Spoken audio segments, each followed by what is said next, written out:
Assalamualaikum warahmatullahi wabarakatuh.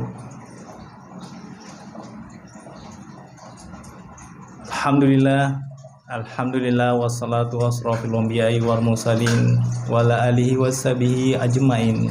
Amma ba'd.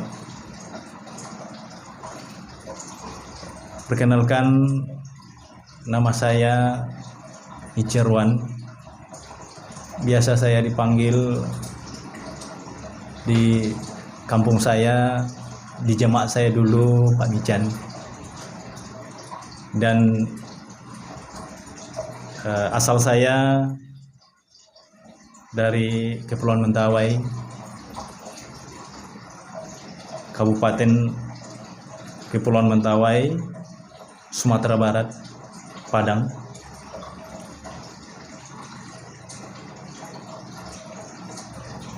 Sebelum saya menyampaikan beberapa riwayat hidup ataupun sejarah hidup yang mana mungkin tidak terlalu menyeluruh, namun tetap akan saya ceritakan bagaimana saya bisa menjadi mu'alaf. Sebelumnya saya sebagai tokoh gereja, sebagai tokoh agama di Kristen Protestan. Boleh dikatakan bahasanya saya sebagai pengkhotbah. Pada tahun 2017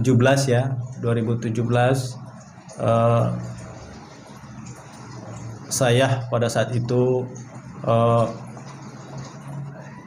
melihat ada beberapa hal yang tidak semestinya kami sebagai umat Kristen diperlakukan seperti itu. Nah, sebagaimana yang mungkin saudara-saudara saya kaum muslimin mungkin mengenal sesosok mantan pendeta rektor dari Papua, Waloni, Dr. Muhammad Yahya. Beliau ketika ceramah ataupun tabligh akbar, mengisi kajian dengan sangat lantang, sangat menyakiti kami sebagai umat Kristen pada saat itu. Di mana di antara poin yang menjadi ketidakterimaan kami sebagai umat Kristen pada saat itu, beliau memvonis kami seperti dijaminnya masuk neraka ketika orang Kristen mati. Jadi ini sesuatu yang sangat memukul, sangat sakit bagi kami sebagai umat Kristiani. Nah, yang kedua, beliau mengatakan Yesus itu bukan Tuhan. Nah, sudah barang pasti kami sebagai tokoh maupun masyarakat mayoritas Kristen yang melihat dan mendengar berita ini menjadi pukulan keras, menjadi satu beban yang tidak bisa kami pecahkan dengan sendiri, karena itu sudah termasuk penistaan agama. Namun dalam ketidakterimaan saya secara pribadi sebagai pengkhotbah, tidak bisa menyampaikan ketidakterimaan ini kepada pemerintah, terutama ke Departemen Agama, bahwasanya vonis itu tidak benar sama sekali. Vonis itu tidak betul, karena kami beribadah, kami berminggu itu tetap percaya kepada Tuhan, kepada Yesus yang juru selamat kami. Nah, pada saat itu saya secara pribadi melakukan beberapa perbandingan ataupun memberikan semacam peninjauan, kaji ulang kembali kitab-kitab yang mana yang vonis yang dijatuhkan kepada kami, dijaminnya masuk neraka di ayat mana, dan saya melakukan studi banding. Alhamdulillah kurang lebih 11 bulan ya, kurang lebih 11 bulan 1 minggu. Proses studi banding itu tidak mudah untuk melewati dan menjalaninya dan mempelajarinya, karena tidak sama kita membaca media ataupun koran-koran untuk media informasi umum ya. Namun untuk mempelajari membaca kitab suci, khususnya Al-Quran, yang mana saya tidak bisa baca Arabnya, namun masih bisa baca terjemahan. Nah, singkat cerita dari studi banding ya, saya temukan beberapa ayat di dalam kitab suci itu, di mana Al-Quran mengatakan Isa itu sebagai nabi, ya, yang mana Yesus dalam Kristen, dalam Alkitab, di dalam Al-Quran Isa. Jadi Al-Quran mengatakan bahwa seorang Muslim ketika tidak mengakui Isa, bahwa Islamnya tidak sah. Ya, itu satu poin yang menjadi saya harus ragu dengan vonis ya, artinya ragu dengan firman Tuhan yang selama ini yang setiap minggu yang disampaikan ataupun diuraikan kepada jemaat. Tapi untuk proses itu banyak tantangan, banyak ujian yang harus dilalui ya, terutama kami yang masih waktu itu ya dianggap sebagai, saya pribadi dianggap sebagai memprovokator, artinya merusak tatanan atau doktrin agama, karena mayoritas Kristen di daerah saya, sehingga ada beberapa intimidasi, ada beberapa ancaman yang kami harus hadapi ya, diantaranya diancam mau dibakar, diancam terus mau dibunuh, ada yang bawa golok, ada yang bawa cangkul, ada yang bawa balok. Jadi ya alhamdulillah waktu itu ada beberapa calon jamaah ya, karena kami waktu itu belum disahadatkan. Ada beberapa jamaah yang merasa takut dan mundur. Kurang lebih ada 3 kakak ya, ada 3 kakak dari 48 jadi 42 kakak ya. Jadi ketidaksiapan untuk ancaman itu, artinya anak-anak merasa takut karena ancaman ini bukan hanya orang tua tetapi termasuk anak-anak itu diancam mau dibakar, dikatakan anak kafir, dikatakan anak haram, dikatakan anak sesat, hamba-hamba yang sudah sesat. Jadi nah kami berupaya untuk menerima dengan ikhlas, menerima dengan dengan hati yang dingin, meskipun yang melakukan intimidasi ataupun ancaman itu adalah saudara kami sendiri ya. Jadi ancaman ini bukan orang luar, tetapi yang mengancam ini adalah saudara kami sendiri yang masih ada hubungan darah ya. Tapi tetap kami selalu percaya, yakin bahwa pilihan kami ini memang sudah final dan tidak bisa tidak bisa ditawar, meskipun ancamannya yang sangat berat sekali ya. Namanya orang masih belum punya landasan ya, hanya niat mau hijrah, tapi landasan untuk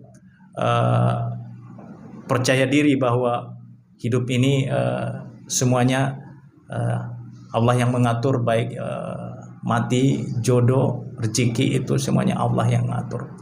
Tapi pada saat itu kami masih ya sebatas untuk memahami bahwa yang ada di dalam Bible itu lebih lebih sempurna isinya di dalam kitab Al-Quran itu sendiri. Ya. Nah, yang kedua, untuk Yesus dikatakan bahwa bukan Tuhan oleh Dr. Muhammad Yahya ini, kami sebenarnya sangat tidak menerima pada saat itu, karena kami percaya bahwa Yesus Isa ya dalam Al-Quran, Yesus Kristus di dalam Kristiani, di dalam Alkitab itu adalah penyelamat ya, penyelamat umat manusia. Setelah saya melihat bahwa ada beberapa poin yang sangat berat untuk diterima ya, khususnya saya pribadi, untuk Yesus itu bukan Tuhan, di mana ya yang tidak bisa dielakkan bukti bahwa saya ya ketika khotbah di atas mimbar, sebelum membuka Alkitab saya harus berdoa terlebih dahulu dengan jemaat untuk bisa melipat tangan dan menutup mata, kita sama-sama berdoa ya, di mana doa itu dibuka dengan Tuhan Yesus, berkati kami dalam penyampaian firman-Mu ini, tanamkan dalam kehidupan kami sehari-hari, di dalam nama Tuhan Yesus kami sudah berdoa. Nah, ini satu bukti bahwasanya ya saya dulu memang mentuhankan Yesus. Ya, mungkin tidak semua yang paham tentang makna ini. Namun saya pada saat itu benar-benar ragu untuk bisa kembali lagi sebagaimana waktu itu saya belum syahadat, tapi masih diberikan jadwal-jadwal untuk mengisi khotbah. Ya, dengan keraguan itu saya menghindar daripada jadwal-jadwal untuk khotbah, untuk mengisi setiap minggu, dengan alasan kepentingan usaha, karena saya dulu punya usaha. Alhamdulillah dulu semasa saya Kristen masih di non, punya toko ya, punya usaha barter dengan masyarakat, baik itu PMD ya, termasuk pakaian, pecah belah, dan termasuk BBM. Jadi alhamdulillah ya, saya juga mungkin, maaf saya harus cerita ini, saya juga pernah tersandung dengan pinjaman bank, karena usaha yang saya geluti pada saat itu sangat-sangat ya, artinya sangat menjanjikan untuk masa depan keluarga dan anak-anak saya. Dan saya pernah meminjam sampai 700 juta di bank BPR, Bank Perkreditan Rakyat. Jadi ini artinya masa lalu, masa saya dulu itu sudah tidak mengkhawatirkan, dan saya tidak pernah takut lagi untuk pendidikan anak-anak saya ya, kehidupan masa depan anak-anak saya, dengan usaha yang saya geluti. Dengan alhamdulillah dengan berjalannya usaha saya juga banyak menopang gitu ya, saudara-saudara saya yang walaupun sesama non ya, saya sudah melakukan semacam santunan, memberikan santunan kepada orang-orang yang membutuhkan, seperti orang sakit, seperti anak yatim. Jadi sebelum saya masuk Islam, saya sudah sudah berdakwah. Nah, setelah kurang lebih 1 tahun ya, saya masuk Islam. Dan itu pun prosesnya tidak semudah membalikkan telapak tangan kaum muslimin ya. Saya masuk Islam, keluarga dan anak-anak saya, istri 1, anaknya 4 ya. Nah, jadi kami semuanya mu'alaf, dan jemaat saya yang ikut saya itu kurang lebih ada 41 kakak, termasuk saya 42 kakak, dengan jumlah 97 jiwa. Nah, proses untuk sebelum syahadat itu sangat ini sedih sekali ya. Sangat sedih sekali perjuangan untuk bisa menjadi umat pengikut Nabi Muhammad ya.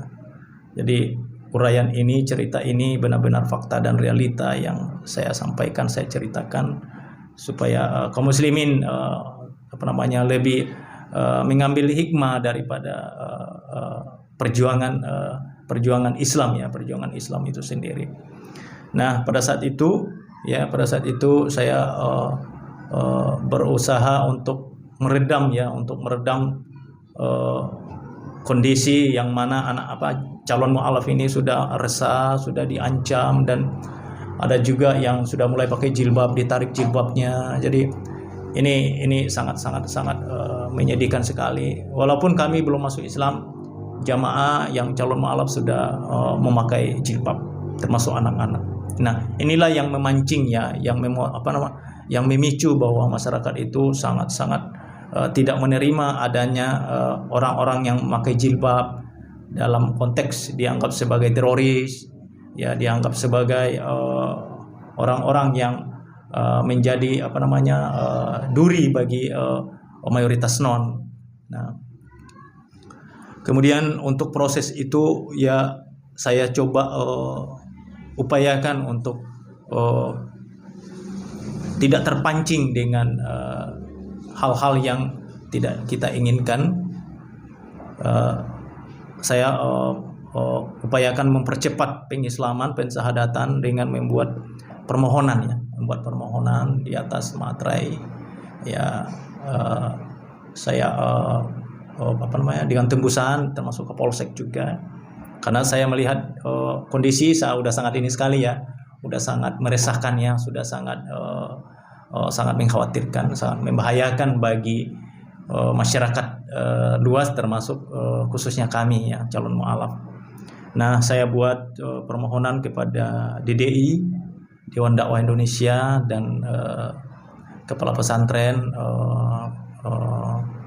Mores Brut untuk bisa hadir pensyahadatan atau pengislaman dengan data tercantum ya, KK 42, jiwa kurang lebih 97. Singkat cerita, seminggu kemudian rombongan itu datang. Namun kedatangan rombongan tidak langsung ke lokasi, karena lokasinya itu menyusuri sungai. Nah, rombongan yang datang itu bermacam-macam lembaganya. Ada yang peduli mu'alaf, ada yang ustadz-ustadz dari yayasan yang dari kota Sumatera Barat, dari kota Padang, dan juga dari Sro TV, alhamdulillah pada saat itu. Nah, rombongan ini datang tidak langsung ke tempat pengislaman, namun rombongan ini istirahat sejenak untuk sholat di kecamatan. Nah, sebelum rombongan itu datang, ternyata tokoh-tokoh masyarakat, tokoh-tokoh agama yang ada di kampung saya itu sudah menghadang rombongan yang akan mengislamkan kami. Ada yang bawa kayu, ada yang bawa panah, ada yang bawa parang, ada yang bawa cangkul. Jadi semuanya mereka sudah menghadang ya rombongan yang mengislamkan kami. Nah, di antara rombongan yang menghadang para ustadz ini ada saudara saya, adik saya yang mana beliau merasa bahwa ancaman ini berbahaya bagi keluarga, berbahaya bagi abangnya, berbahaya bagi kakaknya. Alhamdulillah adik ini sangat bijak sekali.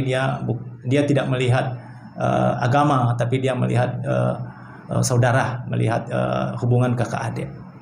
Dan informasi ini saya terima dan saya upayakan untuk memberikan informasi secepatnya supaya rombongan ini tidak menyusuri sungai, karena itu sudah sangat mengkhawatirkan kondisi dan sangat berbahaya. Nah, setelah saya dapat informasi, saya sampaikan turun dari dari dusun ke desa, terus dari desa itu ke kecamatan.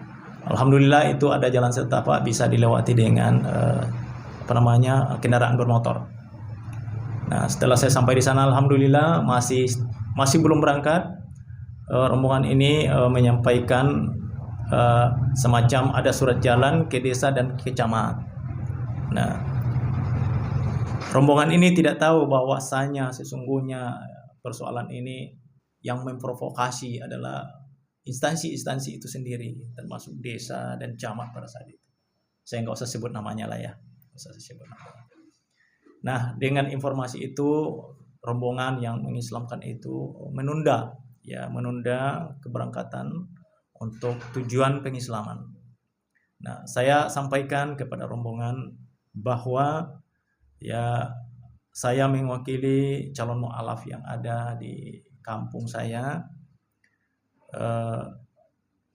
Dengan tertundanya ataupun dengan dipendingnya pengislaman ini, insya Allah ya saya pribadi ya tidak akan mengurangi ataupun tidak akan menyurutkan niat saya untuk menjadi mu'alaf ataupun menjadi masuk Islam atau hijrah. Alhamdulillah rombongan sepakat untuk kembali lagi ke Kota Padang maupun di daerah-daerah asal mereka dengan kecewa karena tidak bisa mengislamkan. Mereka sudah bawa kameramen dan membawa persiapan untuk dokumen untuk pengislaman dengan jumlah yang sangat luar biasa. Ya. Hampir satu gereja. Ya.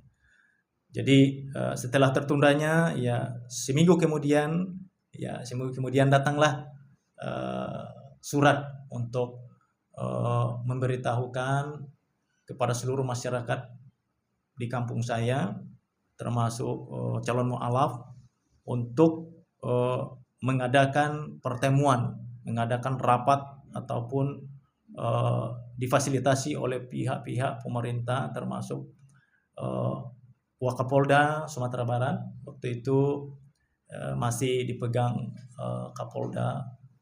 gubernur ya, waktu itu masih Gubernur Irwan Praitno, Gubernur Sumatera Barat, dan Kapolres Kepulauan Mentawai juga, dan Departemen Agama, dan camat, dan desa, dan staf-staf pemerintahan lainnya untuk ikut serta untuk mendamaikan masyarakat yang sudah terdampak diintimidasi. Ya. Singkat cerita, dari penyelesaian damai itu sepakat maklumat untuk seluruh masyarakat yang ada di kampung saya, siapapun yang berpindah ataupun yang murtad kembali itu harus membuat surat pernyataan di atas materai. Jadi tidak semudah itu mereka pergi dan datang lagi. Jadi ini hasil daripada kesepakatan. Alhamdulillah di situ tidak ada yang diproses hukum.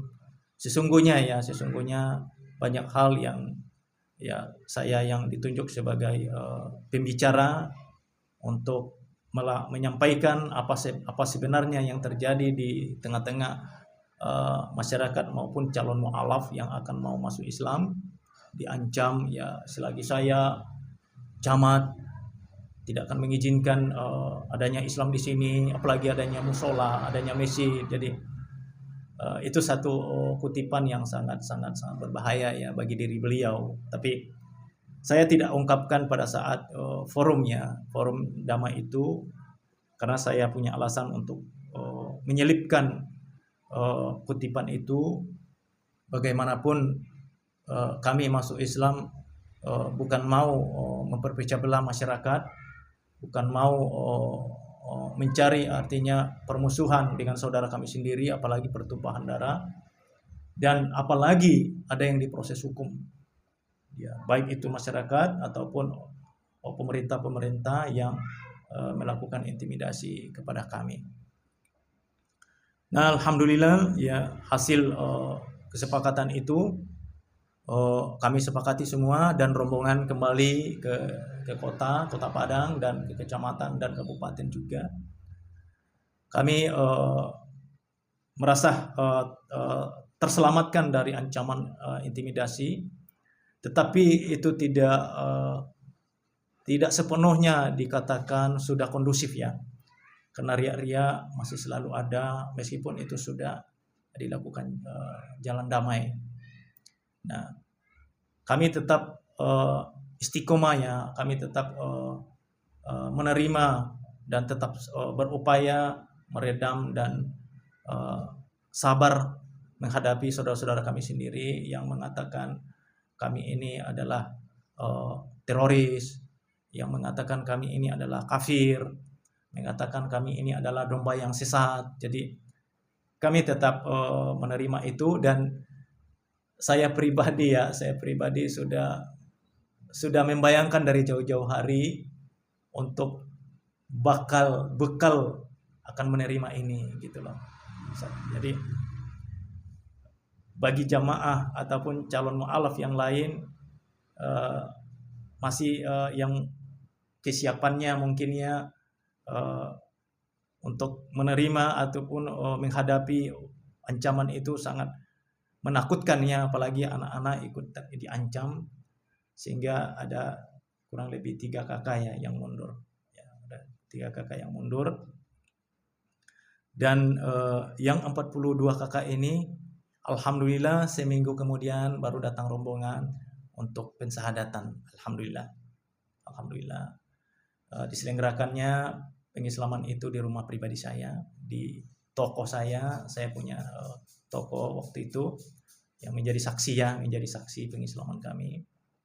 Dan pengislamannya sangat ini sekali ya, sangat mengharukan dengan jumlah yang 97 itu untuk bersahadat dengan bersama-sama dengan mengumandangkan syahadat asyhadu alla ilaha illallah wa asyhadu anna muhammadar rasulullah. Dan semua yang ikut mensyahadatkan itu terharu, dan ya sebagian ada yang menangis juga ya, waktu itu ada yang menangis karena setelah syahadat itu ada yang menyerahkan seperti peci, artinya melihat jamaah masih memakai pakaian ataupun memakai orok yang masih di atas lutut, terus dianjurkan untuk memakai pakaian yang bisa menutup aurat. Namun pakaian itu masih seadanya, termasuk kami belajar sholat pun masih seadanya pada saat itu. Dan saya di situ punya momen yang sangat ya sulit untuk dilupakan ya, sulit untuk ditinggalkan sampai hari ini.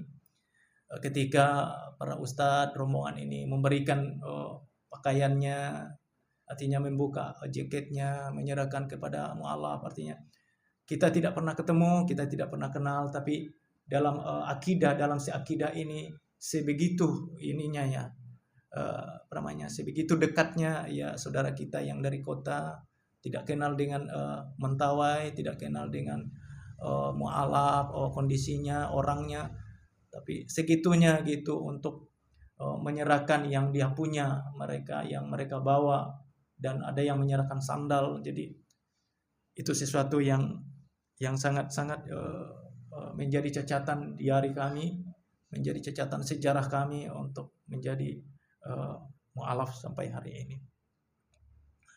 Kemudian setelah pengislaman saya melihat jemaah yang sangat memprihatinkan untuk tidak bisa sholat berjamaah karena tempat tidak mencukupi, jumlah 97.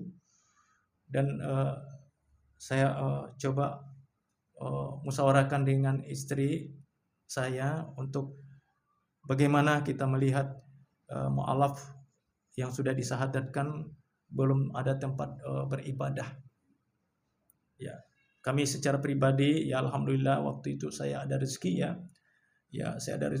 saya sepakat dengan istri untuk mencari rumah kosong untuk bisa dijadikan tempat kami beribadah, meskipun itu seadanya. Ya alhamdulillah ya saya dapat rumah yang kosong untuk harga yang kurang lebih waktu itu ya 9 juta ya waktu itu. Rumah kayu panggung, dan kami rombak, kami jadikan ruangan terbuka untuk bisa kami beribadah bersama-sama, sholat berjamaah, meskipun belum ada imam, belum ada ustadz yang membimbing kami karena masih banyak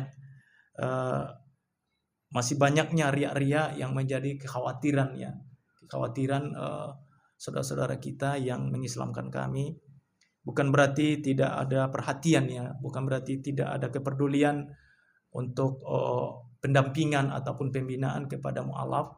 Namun pertimbangan ada beberapa hal yang bagaimana yang saya sampaikan itu belum kondusifnya kondisi masyarakat itu sendiri, sehingga saya khawatir nanti terjadi hal-hal yang tidak kita inginkan ketika ada ustadz yang diutus yang menetap untuk menjadi pembina ataupun pengajar untuk kami khususnya, baik itu yang mengajarkan wudu, mengajarkan sholat 5 waktu, dan mengajarkan menutup aurat.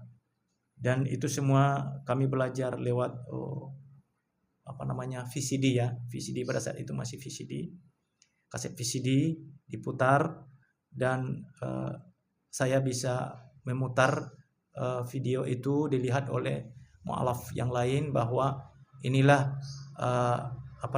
ajaran, inilah kewajiban yang harus kita kerjakan, yang harus kita tunaikan, yang harus kesahan sholat itu sendiri tidak bangun tidur langsung sholat, tapi ada tatanan ya, ada tatanan, ada hukum-hukum Islam ataupun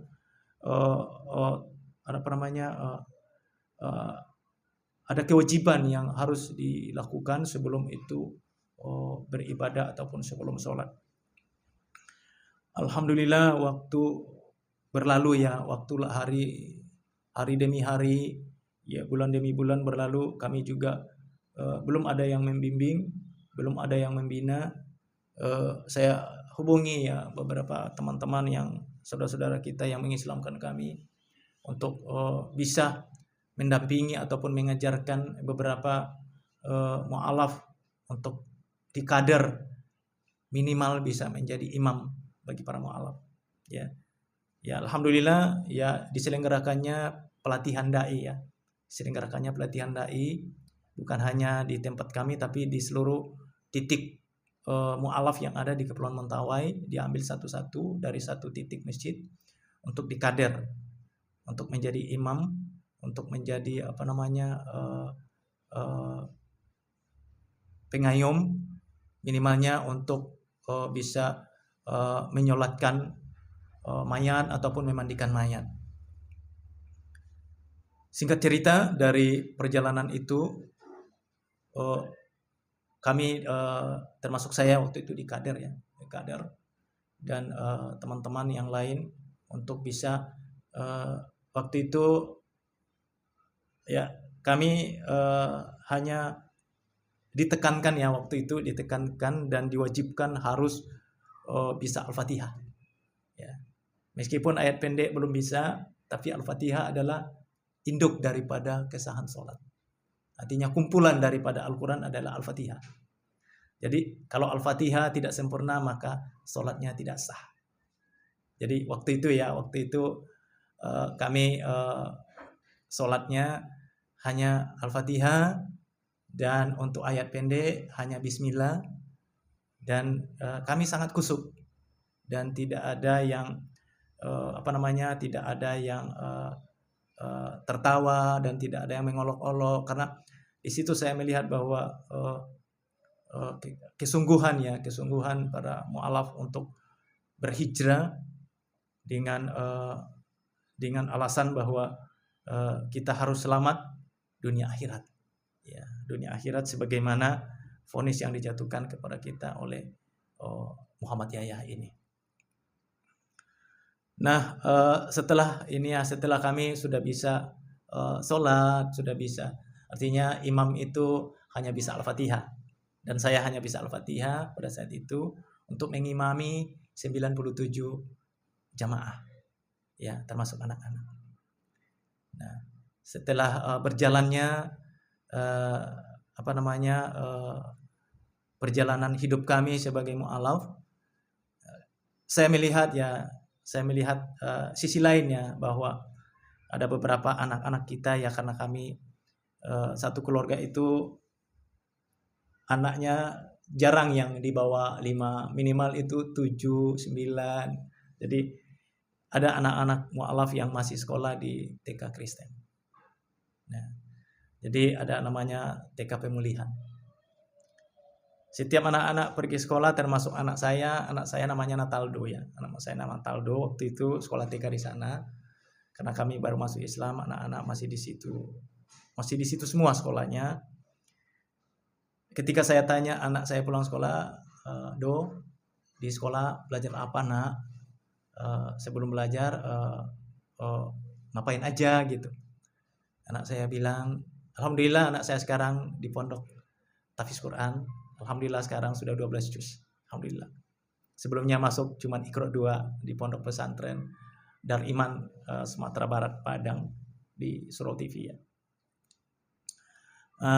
Saya melihat anak-anak ketika anak saya menjawab, Pah, anak saya dulu manggil saya Papa.